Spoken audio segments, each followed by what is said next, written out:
दोस्तों 15 अक्टूबर 2022 को morning shift में पेट का पेपर आयोजित किया गया था और उस पेपर में जो मैथमेटिक्स का पोर्शन आया था उस मैथमेटिक्स पोर्शन को यहाँ पर सॉल्व करने का कोशिश किया गया है और उसका विस्तार दिया गया है। यानी सिर्फ आंसर तक ही बात सीमित नहीं है, उसको जो है पूरा विस्तृत दिया गया है। उसमें देखिए क्वेश्चन 20 से 24 एक पार्ट था। उस क्वेश्चन में दिए गए वर्षों में प्रतिवर्ष कंपनी के खर्च क्या क्या होते हैं वो दिया गया है और लाख रुपए में दिया गया है। तो वेतन पे यहाँ पे खर्च हो रहा है। देखिए 2011 में 300 है, 340 है, फिर 524 है, ये सब वेतन पे खर्च है। ईंधन और परिवहन पे खर्च दिए गए, इसी तरह से बोनस पे खर्च है, ऋण पर ब्याज है, कर का है खर्च। इस तरह से बहुत सारे खर्च दिए गए हैं अलग अलग वर्षों में अलग अलग टाइप से। तो इन पूरे खर्चों पर जो है क्वेश्चन बनाया गया है। तो इसका क्वेश्चन देख लेते हैं हम लोग। देखिए फर्स्ट क्वेश्चन है 2011 में इन सभी मदों पर कुल व्यय 2015 में कुल व्यय का लगभग कितना प्रतिशत था। यानी 2011 अंश में रहेगा, 2015 हर में रहेगा। 2011 सन 2011 का जो आंकड़ा है वो अंश में रहेगा और सन 2015 का आंकड़ा हर में रहेगा, गुणे मल्टीप्लाइड बाई 100। तो सन 2011 में देख लीजिए कि कुल मदों पर कुल व्यय कितना हुआ था। तो 2011 में ये पूरी लाइन जो है ऐड हो जाएगी, 300 प्लस 100 प्लस 2 प्लस 13.4 प्लस 85 ये ऐड हो जाएगा। डिवाइडेड बाई जो है 2015 का आंकड़ा इसी तरह से ऐड हो जाएगा, 450 152 इस तरह करके ऐड हो जाएगा 88 तक, मल्टीप्लाई बाई 100 हो गया। और इसको जब सॉल्व कर लेंगे, देखिए सॉल्व करते हैं।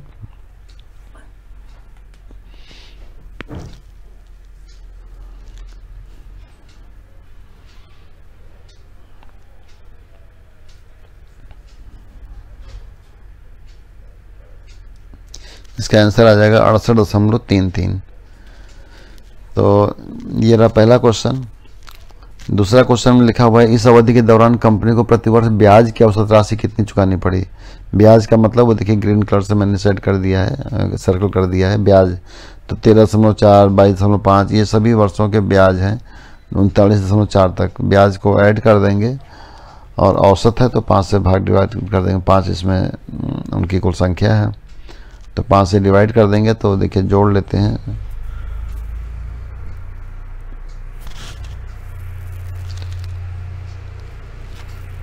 ये आ जाएगा 26.66। फिर नेक्स्ट पार्ट पे आते हैं। दी गई अवधि के दौरान कंपनी द्वारा भुगतान की गई बोनस की कुल राशि इस अवधि के दौरान भुगतान की गई वेतन की कुल राशि का लगभग कितना प्रतिशत है।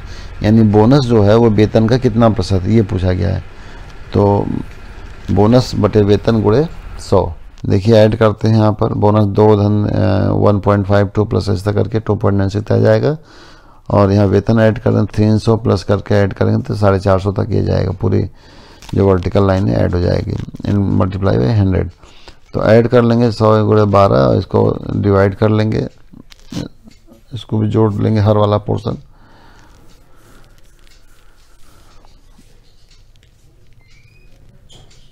ये 0.6 इसका आंसर आ जाएगा।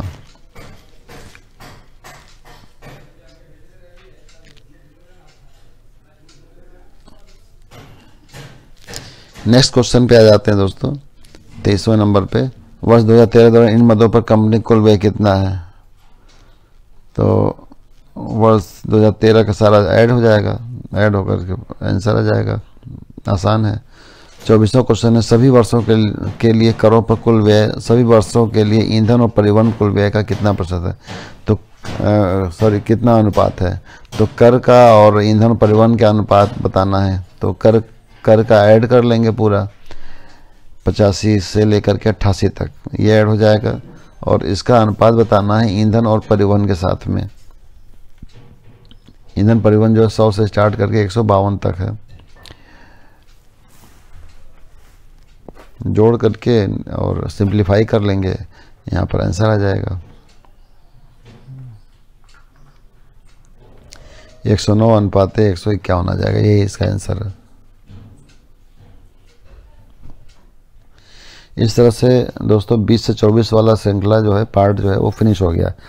और इसी तरह से इस पेपर में 4 पार्ट दिए गए हैं, 2 सारणी के हैं और 2 बार ग्राफ के हैं, एक बार ग्राफ और एक और ग्राफ के हैं। चलिए 2529 पे आते हैं। एक व्यक्ति ने एक दिन में 5 कारें खरीदी और 10 दिनों के लिए किराए पर रखी। तालिका को पढ़े और प्रश्नों के उत्तर दें ध्यानपूर्वक। कार के स्टैंडिंग टाइम यानी खड़े होने के समय को ध्यान में नहीं रखा गया है। तो 5 कारें आल्टो है, स्विफ्ट है, टियागो है, मिनी है, क्विड है। ये 5 कारें खरीदी गई हैं। इनके अलग अलग माइलेज हैं और प्रतिदिन कितने लीटर डीजल खर्च हो रहा है ये लिखा हुआ है और 10 दिनों तक इनको प्रयोग किया गया है।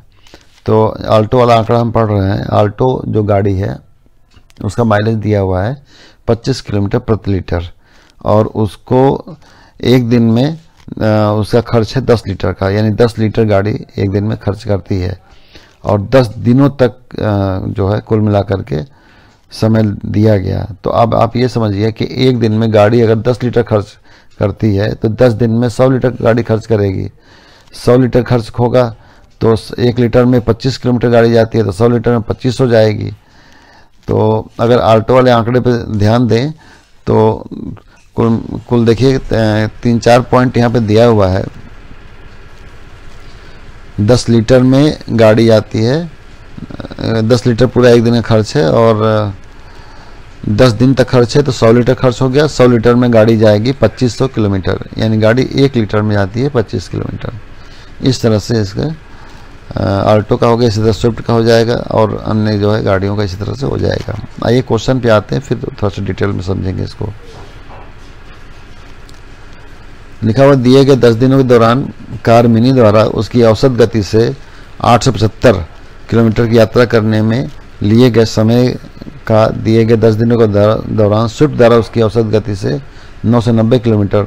देखिए इसमें क्या है कि 875 किलोमीटर यात्रा किया गया है और जो हमें टेबल में दिया गया है उसमें ये नहीं दिया गया है कितनी दूरी, तो दूरी हमें क्वेश्चन से दिया, क्वेश्चन से मिलेगा। तो 10 दिन में 875 किलोमीटर की यात्रा किया है इसने मिनी ने। तो अब देखिए 20 किलोमीटर 1 लीटर में गाड़ी जाती है तो 25 लीटर प्रतिदिन का खर्च है उसका। इस तरह से पहले एक इसका जो है फार्मूला लगा लेते हैं, समय बराबर दूरी बटे चाल। और दूरी कितना है 875 और चाल निकालने के लिए जो ऊपर टेबल में 3 आंकड़े दिए गए हैं इन तीनों का प्रयोग करेंगे। कैसे प्रयोग हो जाएगा? चाल का अलग से फार्मूला वहाँ लगाएंगे। चाल बराबर दूरी बटा समय एक बार अलग वहाँ लगेगा। 20 किलोमीटर 1 लीटर में जाती है गाड़ी तो 25 लीटर जाने में 20 गुणे 25 हो जाएगा और ये 10 दिन तक जाती है, 10 दिन 10 से गुणा भी हो जाएगा। ये चली गई कुल दूरी हो जाएगी और 80 से डिवाइड जब कर देंगे तो वहाँ पर एक फिर से चाल मिल जाएगा और इस तरह से 875 गुणे 80 बटे 20 गुणे 25 गुणे 10 ये इसका समय हो जाएगा। यानी 875 किलोमीटर जाने में कुल कितना समय लगेगा यहाँ से मिल जाएगा मिनी का। और इसी प्रकार से स्विफ्ट का भी निकालेंगे तो 990 आ जाएगा और स्विफ्ट का देखिए ऊपर दिया हुआ है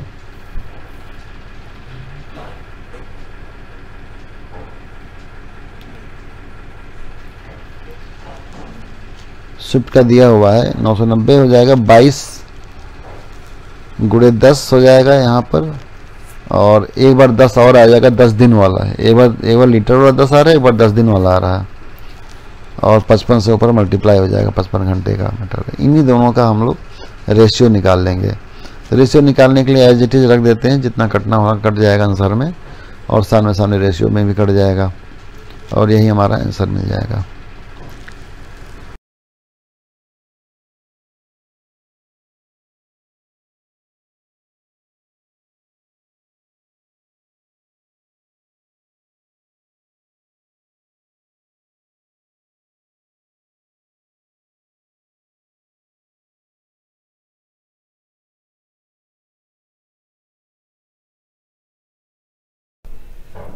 तो नेक्स्ट क्वेश्चन पे आते हैं। 10 दिनों के दौरान आल्टो और टियागो की औसत गति का अनुपात क्या था?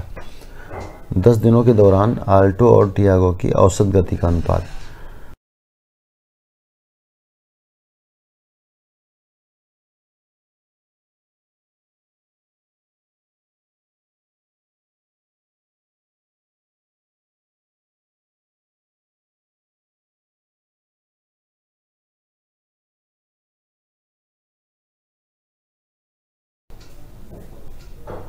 यहाँ पर चाल बराबर दूरी बटे समय का फार्मूला लगा देंगे और दूरी वही 25 गुणे 10 गुणे 10 हो जाएगा डिवाइडेड बाई 50 और यहाँ पर 30 गुणे 12 गुणे 10 हो जाएगा, डिवाइडेड बाई 50 हो जाएगा, 50-50 कैंसिल हो जाएगा और 10-10 कैंसिल कर देते हैं और 0-0 का कट जाएगा, 25/36 इसका आंसर आ जाएगा।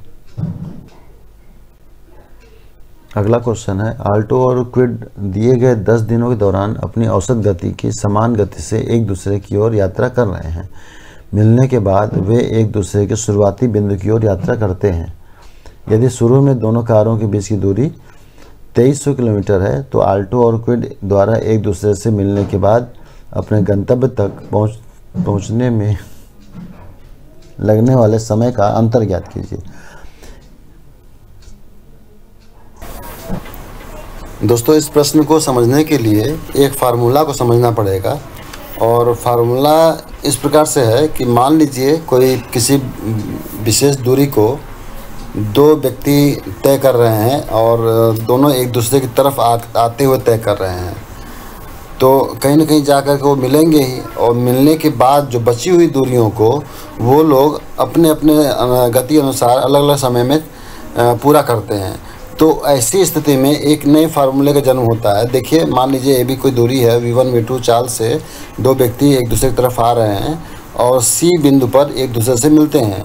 तो जो AC दूरी है उसको V2 तय करेगा T2 समय में और CB दूरी है उसको V1 तय करेगा यानी A तय करेगा T1 समय में। तो इस स्थिति में यानी एक दूसरे से मिलने के पश्चात बची हुई दूरियों को तय करने में T1 T2 समय लग रहा है। तो ऐसी स्थिति में V1/V2 इक्वल टू √T2/T1 होता है।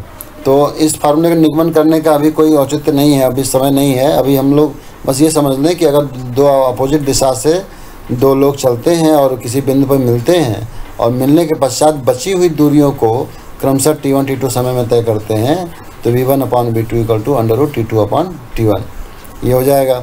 अब यहाँ पर ये देखना है कि दोनों के वेग क्या क्या हैं, दोनों के स्पीड क्या क्या हैं।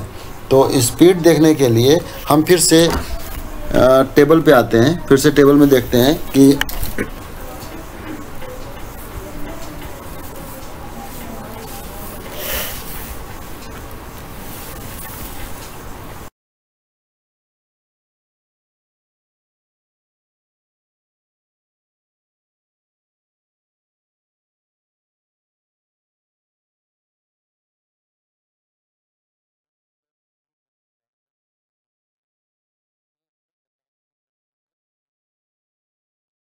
और 50 समय है, डिवाइड कर देंगे तो आल्टो की चाल आ जाएगी। और इसी तरह से क्विड का भी चाल निकालने के लिए 25 गुणे 20 गुणे 10 डिवाइडेड बाई 100 कर देंगे तो क्विड का चाल आ जाएगा।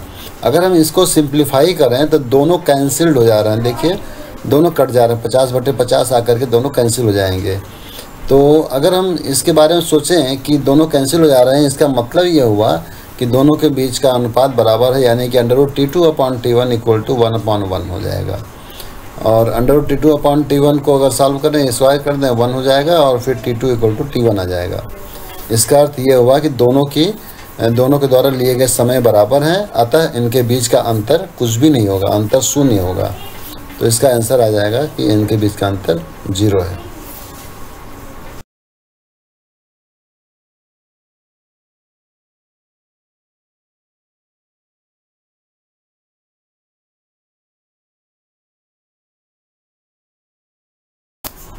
क्वेश्चन नंबर 28 है, यदि सभी कारों द्वारा 10 दिनों में तय की गई कुल दूरी कार A और कार B क्रमशः 150 घंटों और 300 घंटों में तय करती है तो कार A और B की औसत गति के बीच का अंतर ज्ञात कीजिए।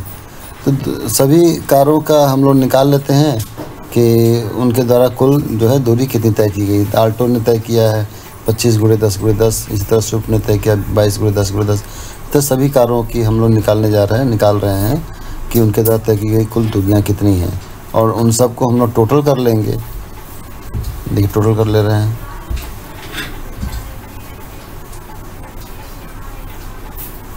। 18,300 उनके द्वारा सभी के द्वारा मिला कर चली गई कुल दूरी है। अब कार A इसी दूरी को 150 घंटे में पूरा करती है तो कार A को 150 डिवाइड कर देंगे तो चाल आ जाएगा कार A का।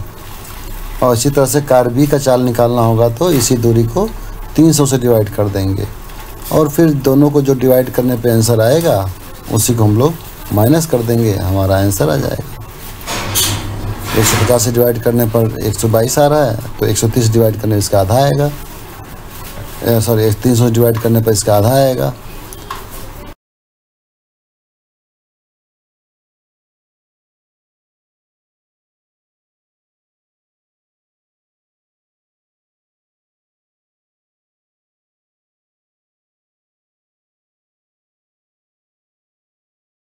और 122 माइनस 61 के बराबर 61 हो जाएगा। यही इनके बीच का अंतर हो जाएगा।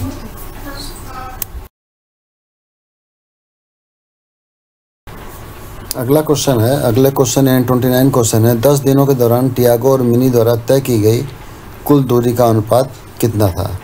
तो टियागो और मिनी को टी और एम से रिप्रेजेंट कर दे रहे हैं, और टियागो का 30 एवरेज है, और इसी तरह से 12 से गुणा कर देंगे, फिर 10 दिनों से 10 से गुणा कर देंगे, इस तरह से 30 गुणे 12 गुणे 10, और इधर रेशियो में आ जाएगा 20 गुणे 25 गुणे 10।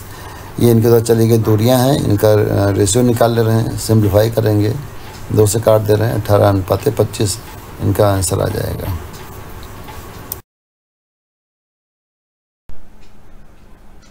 अगला क्वेश्चन दिया हुआ है, लिखा हुआ है निम्न रेखा आलेख का अध्ययन करें जो 2001 से 2006 तक 6 वर्षों के दौरान प्रत्येक वर्ष की शुरुआत में कंपनी में शामिल होने वाले और कंपनी छोड़ने वाले कर्मचारियों की संख्या को दर्शाता है। वर्ष 2000 के दौरान न तो कोई कर्मचारी कंपनी में शामिल हुआ और न ही कंपनी छोड़कर गया है। अब देखिए इसमें क्या है कि एक ग्राफ बना हुआ है। सन 2000 में कर्मचारियों की प्रारंभिक संख्या दी गई है 5000, यानी 5000 कर्मचारी सन 2000 में थे। ठीक, इसके बाद लिखा हुआ है कि ये इधर कर्मचारियों की संख्या दी गई है, इधर वर्ष दिए गए हैं, सन 2001, 2002, 2003, 2004 से 2006 तक दिया हुआ है। फिर इसमें 2 प्रकार के लाइन का प्रयोग किया गया, एक मोटी और एक पतले लाइन का प्रयोग किया गया है। अब यहाँ पर चूंकि स्पष्ट लाइन नहीं दिख रहा है, इसलिए मैं किसी एक लाइन को कलर्ड कर दे रहा हूँ। जैसे कंपनी छोड़ने वाले, मान लीजिए छोड़ने वाले हैं, ठीक है, ये छोड़ने वाले लोग हैं, तो इसको मैं कलर्ड कर दूँ अगर, या किसी और कलर से कर देता हूँ। 1 मिनट,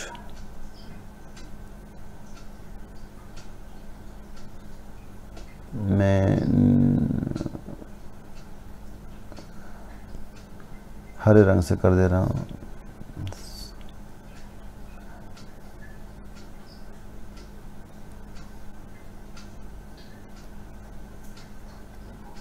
हरे रंग से, ये कंपनी छोड़ने वाले लोग हैं। ये यहाँ पर है,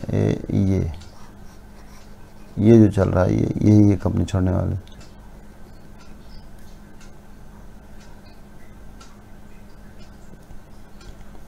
तो इसमें चूँकि आंकड़ा लिखा हुआ है इसलिए ज़्यादा प्रॉब्लम की बात नहीं है। कंपनी छोड़ने वाले यहाँ पे 400, फिर 600, फिर यहाँ पर 550, फिर 500, और फिर इसके बाद 600, फिर 650। ये कंपनी छोड़ने वाले लोग हैं।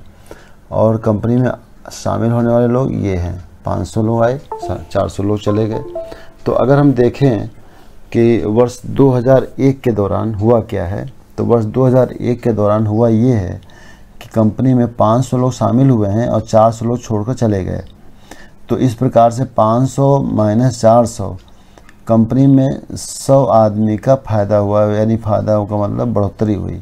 कंपनी में 100 आदमी बढ़े, 500 आए और 400 चले गए सन 2001 के दौरान। 2002 पे आते हैं, अब देखिए छोड़ने वाले हैं, ये 600 छोड़े हैं, 6 छोड़ दिए और 450 आ गए। तो जब 450 आए और 600 छोड़ दिए, तो 600 में से 450 घटा देंगे अगर, तो 150 लोग,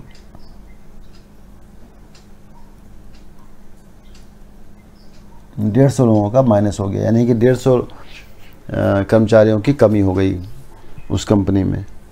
इसी तरह से नेक्स्ट पे आते हैं, देखिए 550 लोग छोड़ने वाले हैं, 600 लोग आने वाले हैं, तो कुल मिलाकर के 50 लोगों का यहाँ पर बढ़ोतरी हुई, प्लस 50। और यहाँ पर देखिए 500 लोग छोड़ने वाले, 700 आने वाले, तो 200 का फ़ायदा हुआ, यानी फ़ायदा का मतलब कि 200 बढ़ोतरी हुई। यहाँ पर देखिए 600 छोड़ने वाले 550 आने वाले हैं, 50 का माइनस हो गया यहाँ पर। और यहाँ पर 650 छोड़ने वाले 700 आने वाले, 50 का प्लस हो गया। इस तरह से कहाँ पर प्लस कहाँ पर माइनस हो रहा है ये दर्शा दिया गया। अब क्वेश्चन पे आते हैं दोस्तों। देख क्वेश्चन में क्या लिखा हुआ है। क्वेश्चन लिखा है 2003 के दौरान कंपनी में कार्यरत कर्मचारियों की संख्या क्या थी। 2003 के दौरान कंपनी में कार्यरत कर्मचारियों की संख्या क्या थी। अब सन 2000 में, अभी मैं यहाँ पे लगाना शुरू कर रहा हूँ। सन 2000 में ये सन लिखा हुआ है। सन 2000 में कंपनी में कार्यरत कर्मचारियों की संख्या थी 5000, ये संख्या है। अब 2003 तक आ जाए, अगर 2003 तक आते हैं, देखिए 2003 की बात है,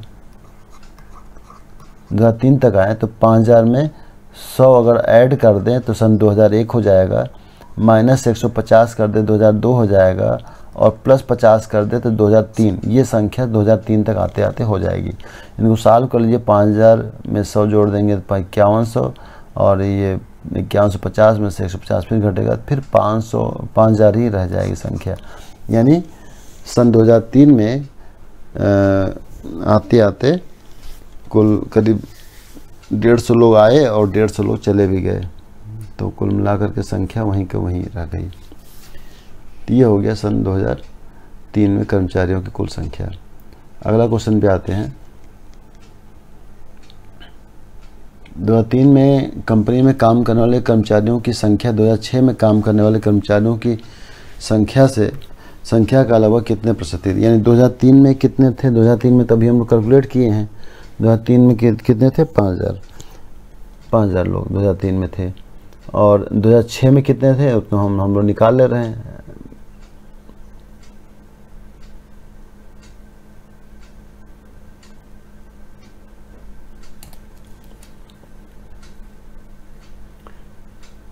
सन 2003 में कितने थे, 5000 लोग, ये तो हम लोग कैलकुलेट कर चुके हैं। 2006 का अगर देखा जाए तो 2006 में कितने लोग हैं, तो 2006 में निकालने के लिए 5000 के बाद हम लोग चलेंगे प्लस 200 माइनस 50 प्लस 50।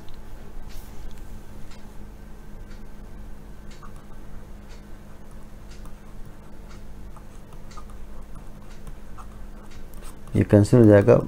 इतने लोग हैं सन 2006 में।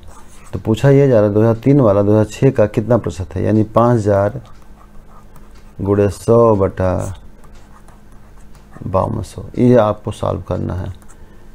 ये सॉल्व कर लीजिए। सॉल्व कर लेंगे आपका आंसर यहाँ 2 से काट लीजिए। काट करके आपका आंसर आ जाएगा, ये आ जाएगा 96.15।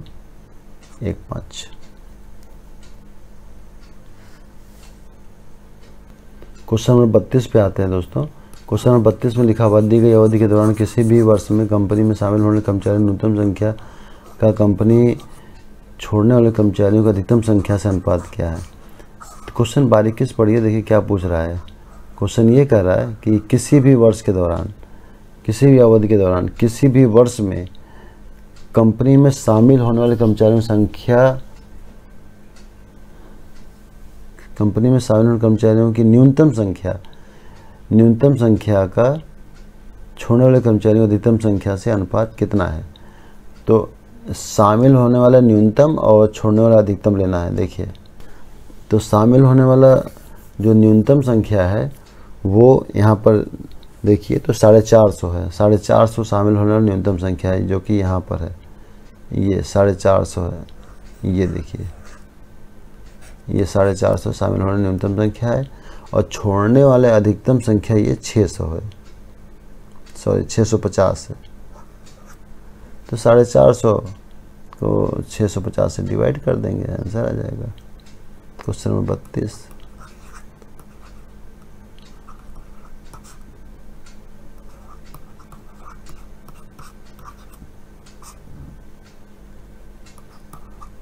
नौ बटा 13 आंसर आ गया इसका।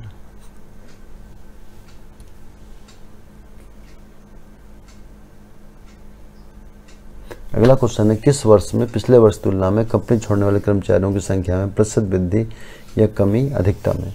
तो कंपनी छोड़ने वाले की संख्या की बात हो रही है जहाँ तक, तो देखिए कंपनी छोड़ने वाले 2001 से 2002 के बीच में अगर हम आए तो वहाँ पर कंपनी में छोड़ने वालों की संख्या में देखिए छोड़ने वाले इसमें हैं 400 से 600।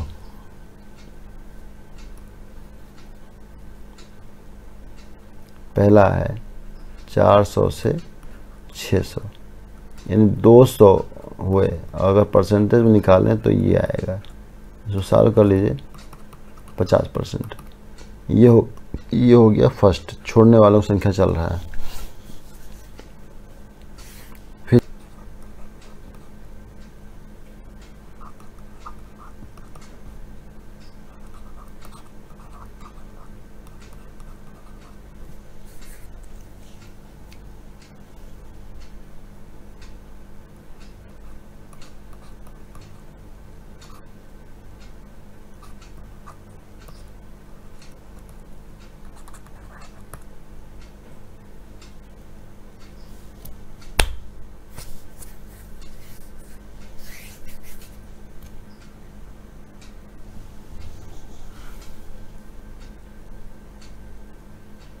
इसी तरह से 550 से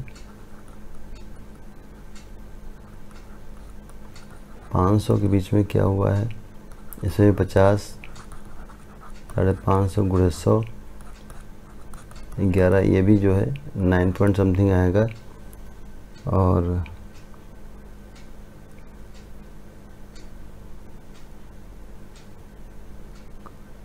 पाँच सौ से 600 पे अगर जाते हैं, 500 से 600 पे अगर जाते हैं तो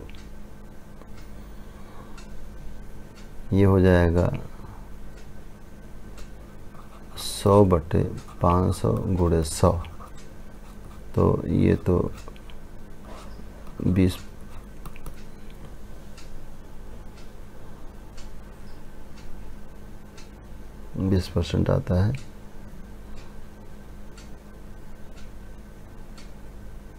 और 600 से 650 जाते हैं तो 50/600,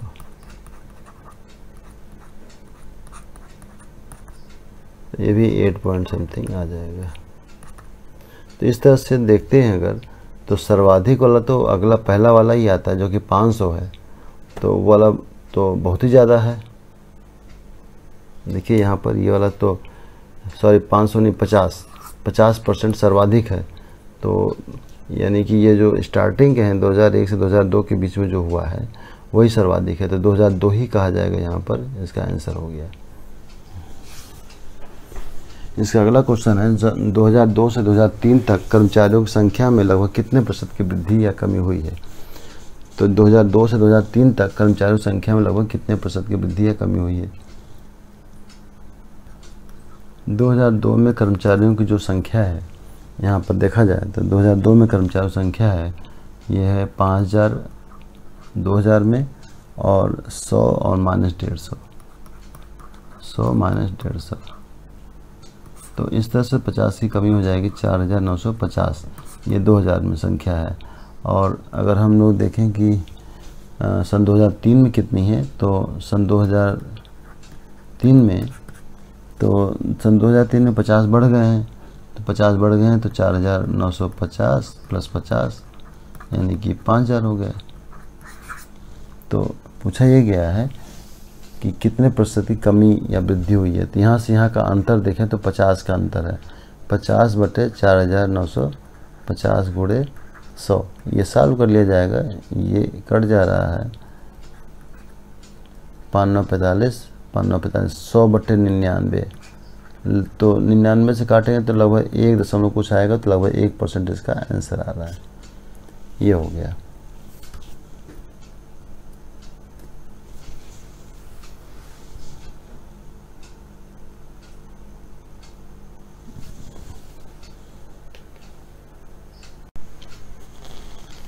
दोस्तों अगला क्वेश्चन है 35 से 39 तक का दंड आलेख का अध्ययन करें और उस पर आधारित प्रश्नों के उत्तर दें। इसमें एक बार ग्राफ बनाया गया है। बार ग्राफ में जो बार के जो वैल्यूज़ हैं वो इसमें लिखे गए हैं। जो फोटोकॉपी या जो है कॉपी हम लोग यूज़ कर रहे हैं उसमें चूँकि डार्क लाइन आ गई है, इसलिए वो वैल्यू स्पष्ट नहीं था, तो हमने उसके ऊपर लिख दिया है। तो इसमें लिखा हुआ है विगत वर्षों में कंपनी द्वारा खिलौनों का उत्पादन, यानी सन 2011 में किसी कंपनी ने 40 लाख खिलौने का उत्पादन किया। इसी तरह सन 2012 में कंपनी ने 55 लाख खिलौना बनाया। सन 2013 में 75 लाख, सन 2014 में 60 लाख खिलौने बनाए। इसी तरह से आखिरी में सन 2018 में कंपनी ने 95 लाख खिलौने बनाए। तो ये खिलौने का निर्माण हुआ है और विभिन्न वर्षों में कितना कितना निर्माण हुआ ये दिया हुआ है। आइए क्वेश्चन पर आते हैं। 35 से 39 है, तो 35 का मतलब इधर हो गया। 2011 की तुलना में 2018 में खिलौने के उत्पादन में लगभग कितनी प्रतिशत की वृद्धि हुई? तो 11 की तुलना में 18 में, तो 11 की तुलना में 18 का मतलब 40 है उधर, और 18 में 95 है। 40 से 95 अगर यहीं पे हम लगा दे रहे हैं, 40 से बढ़ कर के 95 हो गया, तो कितनी वृद्धि हुई? तो वृद्धि देख लीजिए 40 और यहाँ पर 55 की वृद्धि हुई।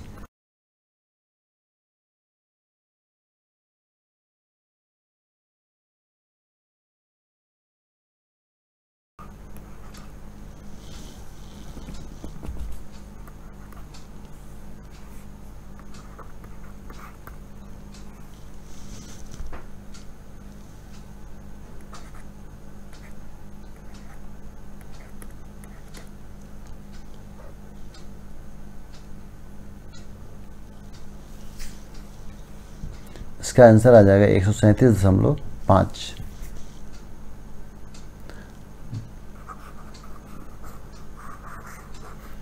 नेक्स्ट क्वेश्चन पे आते हैं। अगले क्वेश्चन में लिखा हुआ है पिछले वर्ष की तुलना में किस वर्ष उत्पादन में प्रतिशत वृद्धि सर्वाधिक थी?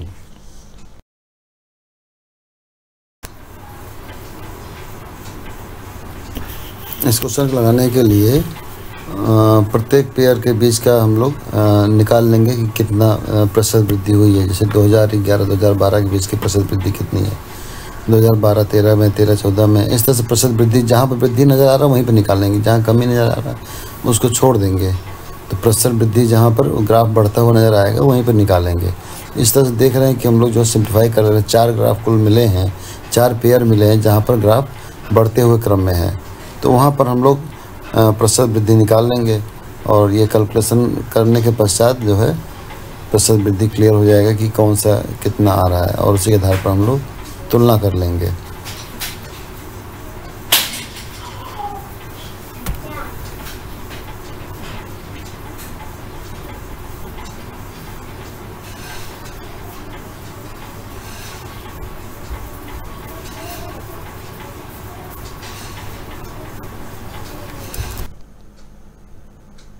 इसमें जो सर्वाधिक वृद्धि वाली बात है ये 38 पॉइंट समथिंग आ रहा है यहाँ पर। ये जो 25 वाला यानी 65 से बढ़ करके जो 90 हुआ है ये सर्वाधिक वाला है। यानी कि अगर हम पिछले वर्ष तुलना वाला मैटर अगर ध्यान रखें तो 2017 इसका आंसर आएगा।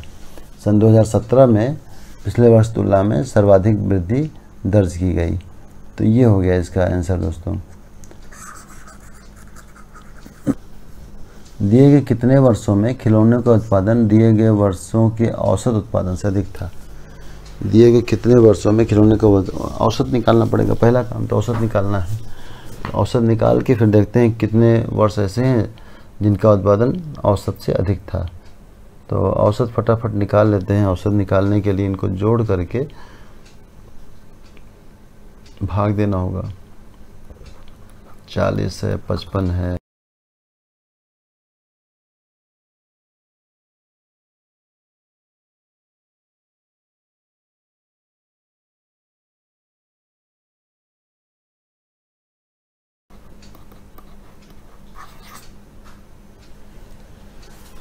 अब 70 से अधिक वाले इसमें कितने हैं देख लेते हैं। 70 से अधिक वाले देखिए कितने हैं।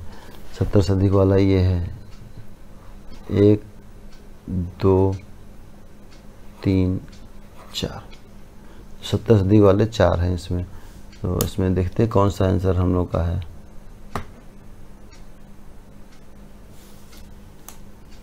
ये वाला हम लोग का आंसर हो जाएगा।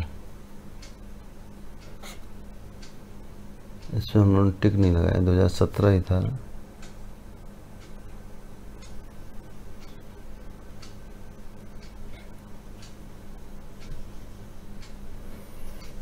2013 से 2014 तक खिलौनों के उत्पादन में लगभग कितने % की गिरावट आई? आसान क्वेश्चन है। 2013 से 14 में कितने % गिरावट आ गई देख लेते हैं। 2013 में 75 है, 2014 में 60 है। 75 से घटकर 60 हो गया। 75 से घटकर 60 हुआ तो 15 की कमी आई। 15/75 गुणे 100, 15/75 और ये 20 आंसर आ गया। 2015 और 2016 का औसत उत्पादन निम्नलिखित में से किस वर्षों के युग्म के औसत उत्पादन के बिल्कुल बराबर था? 2015-16 का औसत उत्पादन देख लेते हैं। 2015-16 का औसत उत्पादन, 2015-16 का औसत उत्पादन देखिए, 15 का 80 है और ये 65 है। तो 15-16 का औसत उत्पादन जो है 80 + 65, और ये इनको डिवाइडेड बाय 2 कर दें।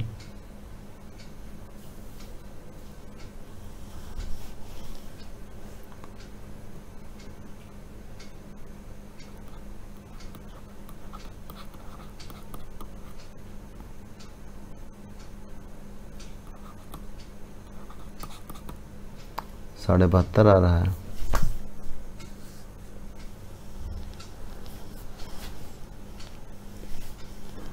या इनको जोड़ लिया जाए तो 145 हर 145 से कंपेरिजन कर लेते हैं, क्योंकि सब में 2 से डिवाइड करना है तो कोई 2 से डिवाइड करने का मैटर यहाँ पर है नहीं। तुलना करने में कोई इसका असर नहीं पड़ेगा। 2012 और 2017, तो 2012 ये है, 2017 ये है। 55 और 90, तो इसका हो जाएगा 55-90 मिला करके हो जाएगा ए वाले का। एक हो जाएगा 55 + 90, तो ये हो गया 5 9 5 14 145। ये तो एग्जैक्ट इक्वल है। तो क्या पूछा कि बिल्कुल बराबर था, तो बराबर था तो यही तो सही हो गया, पहले ही बार में सही हो गया। 12 और 17। अगर इसका भी औसत निकालें तो डिवाइडेड बाय 2 करेंगे, तो वही 72.5 इसका भी आ जाएगा। तो हमारा आंसर यही।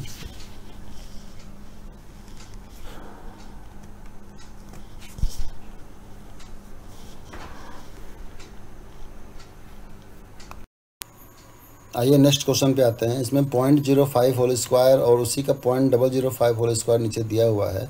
एक पार्ट को सॉल्व कर लेते हैं। तो सॉल्व करने पर देखते हैं कि ये 10 आएगा ऊपर, और अगर उसका होल स्क्वायर सॉल्व करें इसी तरह से तो होल स्क्वायर की वजह से वो 100 बन जाएगा। और यही प्रक्रिया तीनों में होने की वजह से 100 कॉमन हो जाएगा और वहाँ पर 100 इसका आंसर हो जाएगा। क्वेश्चन नंबर 70 में एक बोला जा रहा है कि 40% लोग समाचार पत्र X पढ़ते हैं, 50% Y पढ़ते हैं और 10% दोनों पढ़ते हैं। तो इनको वेन डायग्राम सॉल्व कर रहे हैं।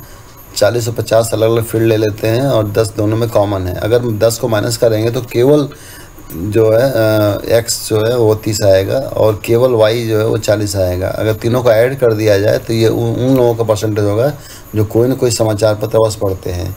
और इसी को 100 में से अगर घटा दें तो कोई नहीं पढ़ने वाले, कोई समाचार पत्र नहीं पढ़ने वाले लोग 20% आ जाएंगे। क्वेश्चन नंबर 71 पर आते हैं। लिखा हुआ 5 परिणामों का औसत 46 है, तो उनका योग हो जाएगा 5 × 46। और इसी तरह से 4 का 45 है, तो उनका योग हो जाएगा 4 × 45। और 45 और 46 का जो टोटल आएगा उसी को माइनस कर लेंगे, तो जो मिसिंग नंबर है वो हमें मिल जाएगा, वो 50 है। क्वेश्चन नंबर 72 पे आते हैं। 72 में दिया हुआ है अंडरवुड, 2 प्रकार के अंडरवुड को प्लस करना है, तो इसको भाग विधि से आप अंडरवुड निकाल कर प्लस कर सकते हैं।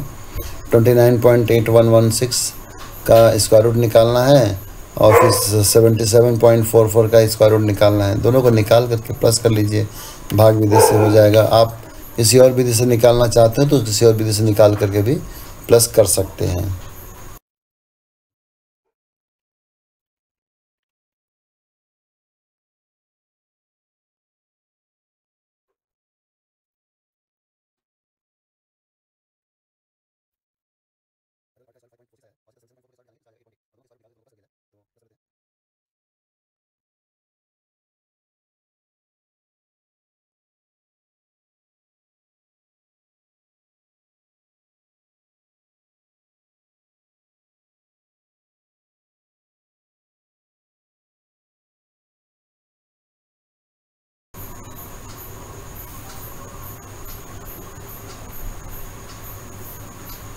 इसका आंसर हो जाएगा 14.26। फिर नेक्स्ट और लास्ट क्वेश्चन पे आते हैं। क्वेश्चन नंबर 74 है। इसमें लिखा हुआ 5.21 मल्टीप्लाई बाई 6.32 और दोनों को मल्टीप्लाई करके उसमें से घटाना 2.9272। तो इसमें सिंपल मल्टीप्लिकेशन है और अगर कोई ट्रिक ना लगाएं तो भी इसमें कुछ नहीं करना है, मल्टीप्लाई करके 2.9272 माइनस कर देना है। तो अगर मल्टीप्लाई करेंगे तो इसको तो मल्टीप्लाई करने पे आ जाएगा 32.9272 और इसमें घटा देंगे 2.9272 और माइनस करने के बाद आंसर इसका आ जाएगा 30।